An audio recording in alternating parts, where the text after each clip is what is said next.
देखा कि एक त्रिजटा नाम की राक्षसी, त्रिजटा नाम राक्षसी एका, राम चरण रत निपुण विवेका। एक त्रिजटा नाम की राक्षसी आई और माता जी को एक स्वप्न सुनाने लगी। मैं भी कान लगा करके गौर से सुन रहा। स्वप्न सुना रही थी कि सपने बानर लंका जा रही। ये स्वप्न बता रही थी कि आज रात्रि में मैंने एक स्वप्न देखा है कि एक बंदर हमारी लंका में आया और आकर के उसने लंका को स्वाहा कर दिया। तो महाराज मैं भी आश्चर्य में पड़ गया। मुझे लगा कि इन राक्षसों की नगरी में बंदर का क्या काम। इस समय लंका में तो केवल हम ही बंदर हैं, दूसरा कोई बानर है ही नहीं। लेकिन महाराज हमारे मन में संशय रहा कि शायद कोई दूसरा बानर भालू इस समय हो सकता है। आगे कहा, किसी ने पूछा अच्छा बहन आपने देखा कि एक बानर लंका में आया, आकर के लंका में आग लगा दी, लेकिन ये घटना कितने दिनों में होने वाली है? तो उसने आगे अपना स्वप्न सुनाया, हुई है सत्य गए दिन चारी, ज्यादा नहीं 2-4 दिन में ये घटना घटने वाली। महाराज मैं समझ गया कि 2-4 दिन तो हम ही यहाँ रुकने वाले हैं। फिर भी महाराज एक संशय बना रहा मन में कि हो सकता है कोई दूसरा हो हमारे अलावा।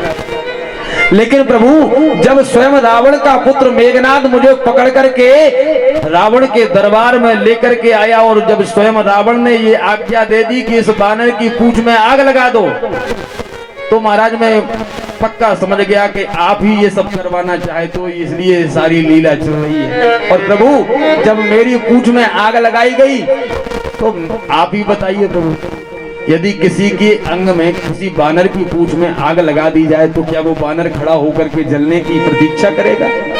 प्रभु कम से कम अपने प्राणों को तो बचाना सबका धर्म है। तो मैंने भी अपने प्राणों को बचाने के लिए यहाँ से वहां भागा। आग फैलती चली गई और जब तक मेरी पूंछ जलने का समय आया तो मैं समुद्र में कूद गया। मेरी पूंछ का बाल भी बांका नहीं हुआ। प्रभु इसमें हमने कुछ नहीं किया, सब करने और कराने वाले तो आप स्वयं हो प्रभु। भगवान बड़े प्रसन्न हुए, मन ही मन बड़े आनंद में डूब गए कि वाह हनुमान कितने बुद्धिमान हो, कितने चतुर हो, कितनी चतुराई से तुमने हमारे सारे प्रश्नों का उत्तर दे दिया। तो ऐसे श्री हनुमान जी महाराज। और यहाँ कुंती माता कहती हैं, कुंती माता भी वही बात कह रही है, तत्तेनुकंपाम सुसमीक्ष माणो। भगवान की कृपा अनुभव का विषय है, वर्णन का विषय नहीं है। कुंती महारानी कहती हैं प्रभु आपने हमारे जीवन में बड़ी कृपा की है, बस अब एक कृपा और कर दीजिए। आज मैं आपसे कुछ मांगना चाहती हूँ। भगवान द्वारकाधीश प्रभु ने कहा कि मांगो बुआ क्या मांगना चाहती? तो कुंती महारानी ने आज जो भगवान से मांगा आज तक संसार में किसी ने नहीं मांगा और ना ही आगे भगवान से संसार में कोई मांगने वाला है। ऐसा क्या मांगा? कुंती महारानी आज भगवान से कहती हैं, विपदा संतु न सस्वत तत् तत् जगत गुरो भवतो दर्शनम यत्स्या अपुनर्भव दर्शनम। कुंती महारानी कहती है प्रभु हे जगत गुरु, हे गोविंद, हे द्वारकानाथ, विपदा संतु न सस्वत। मैं आपसे मांगना चाहती हूँ कि हमारे जीवन में जो विपत्तियां हैं ना, ये विपत्ति एक विपत्ति समाप्त ना हो पाए उसके पहले दूसरी विपत्ति हमारे जीवन में आ जाए, बस ये आशीर्वाद प्रदान कर दीजिए। भगवान को बड़ा आश्चर्य हुआ, बुआ जी ये क्या मांग रही हो? विपत्ति भी कोई मांगने की चीज है?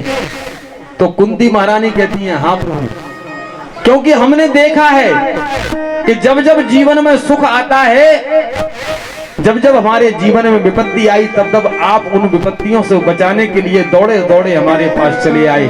और जहां विपत्ति टली तो आप भी बुआ जी राम राम कह करके मुस्कुरा करके चलते बने।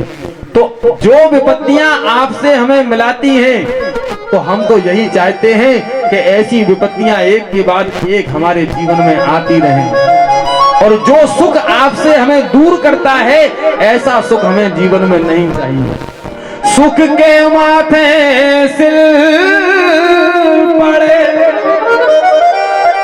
जो हरि हृदय से जाए, बलिहारी बा दुख की जो पल पल नाम रटाए, पल पल नाम रटाए। कुंती महारानी कहती है प्रभु विपदो नैव विपदा संपदो नैव संपदा विपद विस्मरणम विष्णु संपन्न नारायण स्मृति। ध्यान रखो जीवन में भगवान की विस्मृति हो जाना, भगवान को भूल जाना ही हमारे लिए सबसे बड़ी विपत्ति है और भगवान का स्मरण बने रहना ही जीव के लिए सबसे बड़ी संपत्ति है। इसलिए कुंती महारानी कहती हैं प्रभु हमारे जीवन में विपत्तियों पर विपत्ति आती रहे, बस यही आशीर्वाद आपसे मांगना चाहती हूँ। और अंत में कुंती महारानी भगवान से कहती है प्रभु बस एक ही आशीर्वाद आपसे प्राप्त हो जाए। कुंती महारानी कहती है मेरा ये विचार हो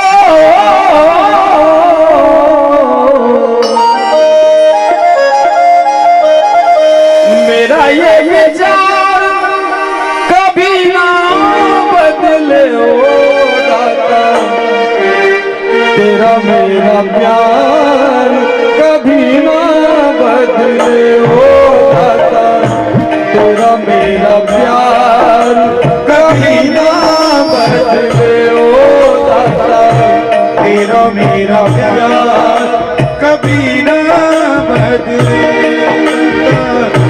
मेरा ये विचार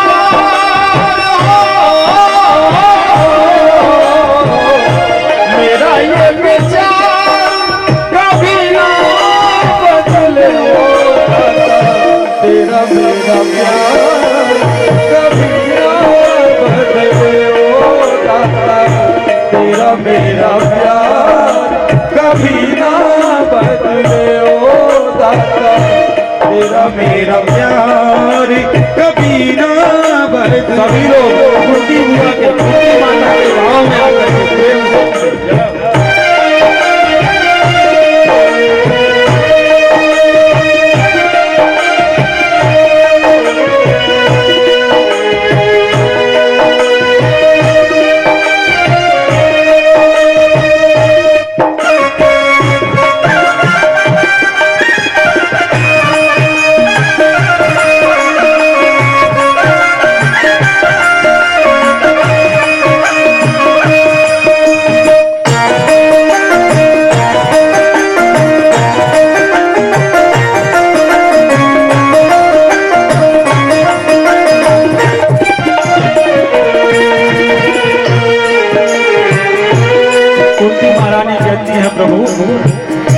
द्वार पे तेरे आती रहूं मैं, चरणों में शीश झुकाती रहूं मैं, द्वार पे तेरे आती रहूं मैं, चरणों में शीश झुकाती रहूं,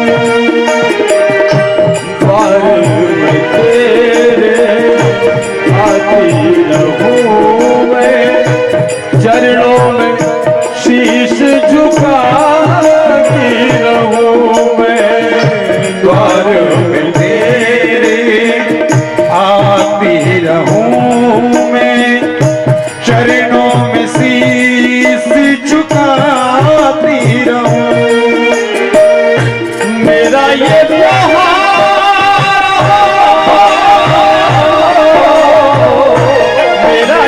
मेरा प्यार कभी ना बदले हो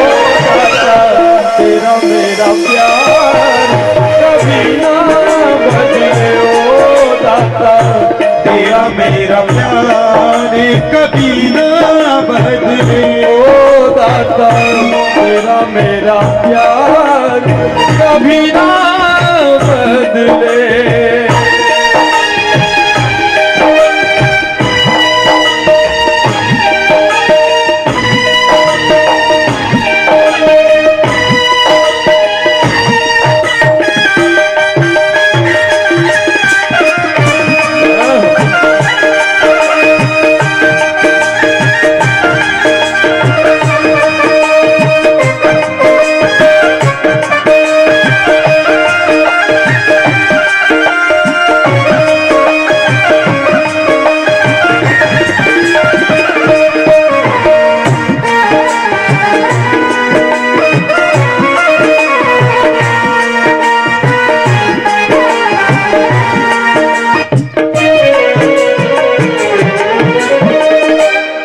अपना हो चाहे वो बेगाना, रूठे ये चाहे सारा जमाना, अपना हो चाहे वो बेगाना, रूठे ये चाहे सारा जमाना, गोविंद अपना हो चाहे वो बेगाना, रूठे ये चाहे सारा जमाना, अपना हो चाहे वो बेगाना, रूठे चाहे सारा जमाना, चाहे संसार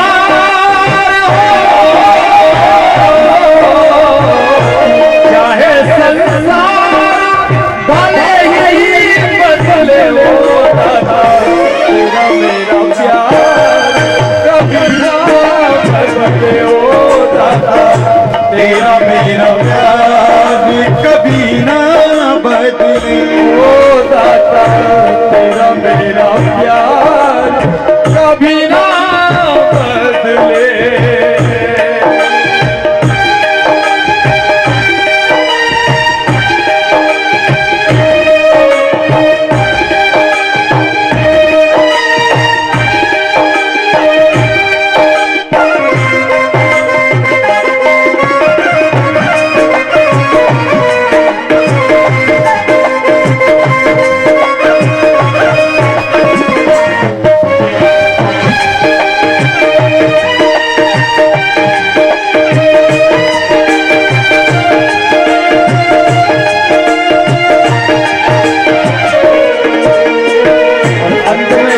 महारानी कहती है प्रभु सत्संग तेरा छोड़ो कभी ना, मुख भी तुमसे मोड़ो कभी ना, सत्संग तेरा छोड़ो कभी ना, मुख भी तुझसे मोड़ो नहीं, मन से मन के तार हो, मन से मन के तार कभी ना बदले हो, तेरा मेरा प्यार कभी ना बदले हो दाता, तेरा मेरा प्यार कभी ना बदले हो दाता, तेरा मेरा प्यार कभी ना बदले हो दाता, तेरा मेरा प्यार कभी ना बदले, मेरा ये विचार,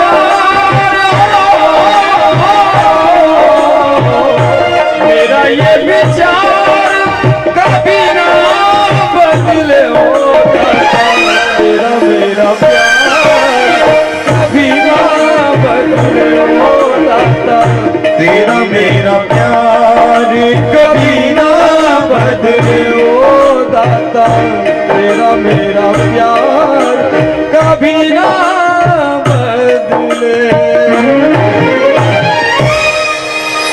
कुंती महारानी भगवान द्वारकाधीश प्रभु की बड़ी दिव्य स्तुति करते हुए कहती है प्रभु तेरा मेरा प्यार कभी ना बदले। आज भगवान कुंती महारानी के इस प्रेम को देख करके द्वारकापुरी जाने के कार्यक्रम को स्थगित कर देते हैं कि बुआ जी अब हमने जाने का प्रोग्राम कैंसिल कर दिया, अब हम कुछ और दिन हस्तिनापुर में रुकेंगे। पांडवों में तो महाराज आनंद की लहर दौड़ गई, क्योंकि पांडव तो यही चाहते हैं कि गोविंद कभी हमें छोड़ करके द्वारका जाए ही। भगवान कुछ दिन और रुके और कुछ दिनों के उपरांत भगवान ने जिस बालक की गर्भ में रक्षा की थी उत्तरा महारानी के, उस बालक का जन्म हुआ, नाम रखा गया परीक्षित। और भगवान ने भी परीक्षित को अपनी गोद में लेकर के आशीर्वाद प्रदान किया। अब सब आनंद ही आनंद है हस्तिनापुर में, पांडवों के जीवन में तो कुछ समय के बाद भगवान ने कहा कि पांडवों से कि अब हम जाना चाहते हैं, अब हमें जाने की अनुमति दी जाए। तो अब पांडवों ने भी नहीं रोका और भगवान जब द्वारिका गए तो अर्जुन को भी साथ में लेकर के गए। अर्जुन भी गए और अर्जुन को भगवान के साथ जाए हुए आज पूरे 7 महीने व्यतीत हो गए। और 7 महीने तक जब अर्जुन की और भगवान की कोई खबर नहीं आई तो एक दिन धर्मराज युधिष्ठिर अपने कक्ष में बैठे बैठे बड़े चिंतित हो रहे थे। चिंता सता रही थी कि आज अर्जुन के साथ, अर्जुन भगवान के साथ गया हुआ है, द्वारकाधीश प्रभु के साथ अर्जुन को जाए हुए पूरे 7 महीने व्यतीत हो गए, लेकिन अब तक ना तो अर्जुन का कोई समाचार मिला, ना ही गोविंद का कोई समाचार मिला। हे भगवान, वहां द्वारका में सब कुशलता से हो। इतने में ही भीमसेन जी महाराज आ गए। तो भीम से युधिष्ठिर जी महाराज यही चर्चा कर रहे थे कि आज 7 महीने व्यतीत हो गए। गता सप्ताधुना मासा भीमसेन तवानुजः नायाति कश्यवाहे तो ना हम जैसा। युधिष्ठिर जी कहने लगे कि भैया भीम, अब तो मेरे हृदय में बड़ी भारी चिंता हो रही है। अभी बातचीत चल ही रही थी, इतने में ही अर्जुन का आगमन हो गया। लेकिन अर्जुन की जो दशा हो रही है उस दशा को देख करके धर्मराज युधिष्ठिर एक क्षण के लिए घबरा गए। अर्जुन के चलते हुए पैर लड़खड़ा रहे हैं, हाथों से गांडीव छूटा जा रहा है। लड़खड़ाते हुए अर्जुन को धर्मराज युधिष्ठिर ने, भीमसेन जी महाराज ने दौड़ करके संभाला। अर्जुन के ऊपर प्रश्नों की झड़ी लगा दी। भैया अर्जुन, क्या बात है, तुम्हारी ये दशा कैसे हो रही है? क्या तुमसे कोई बड़ा भारी पाप कर्म हो गया? क्या किसी ब्राह्मण की तुम्हारे हाथों हत्या हो गई? या किसी शरणागत को तुम बचाने में, शरणागत की रक्षा करने में तुम असफल हो गए? या फिर किसी अगम्य स्त्री के साथ तुमने गमन कर लिया? एक के बाद एक प्रश्नों की झड़ी लगा दी, लेकिन अर्जुन बिल्कुल मौन, कोई उत्तर नहीं दे। और सबसे अंत में धर्मराज युधिष्ठिर ने कहा कि भैया अर्जुन, वहां द्वारका में हमारे द्वारकाधीश प्रभु अपने परिवार के सहित कुशलता पूर्वक तो हैं। जैसे ही द्वारकाधीश प्रभु की बात आई तो अर्जुन धड़ाम से पृथ्वी पर गिर पड़े। वंचितो हम महाराज हरिणा बंधुरूपिणा येन में बहतम तेजो देव विस्मापनम महत्। अर्जुन ने युधिष्ठिर जी महाराज से कहा कि भैया, जो हमारे प्राण धन थे, जो हमारे सर्वस्व थे, वंचितो हम हरणा बंधु रूपणा, हमारे एकमात्र जो सर्वस्व सब कुछ थे, जितने भी संसार के नाते रिश्ते थे, सब हमने उन्हीं से जोड़ रखे थे। हमारा बल, हमारा पौरुष, हमारा पराक्रम सब उन्हीं के कारण था। हमारे कन्हैया, हमारे द्वारकाधीश प्रभु आज हमें छोड़ करके अपने स्वधाम गमन करके लीला संभरण करके जा चुके। बाद में अर्जुन ने विस्तार पूर्वक संपूर्ण यदुवंश के संहार का सारा वृत्तांत सुनाया और भगवान के लीला संभरण की सारी घटना को युधिष्ठिर जी महाराज को बताया। कुंती महारानी को पता लगा तो उसी समय समाधि लगा करके बैठ गई और योग के द्वारा अपने प्राणों का त्याग कर दिया। धर्मराज युधिष्ठिर ने अपने पौत्र अभिमन्यु के पुत्र उत्तरा महारानी के पुत्र परीक्षित को उसी समय राजगद्दी पर विराजमान किया।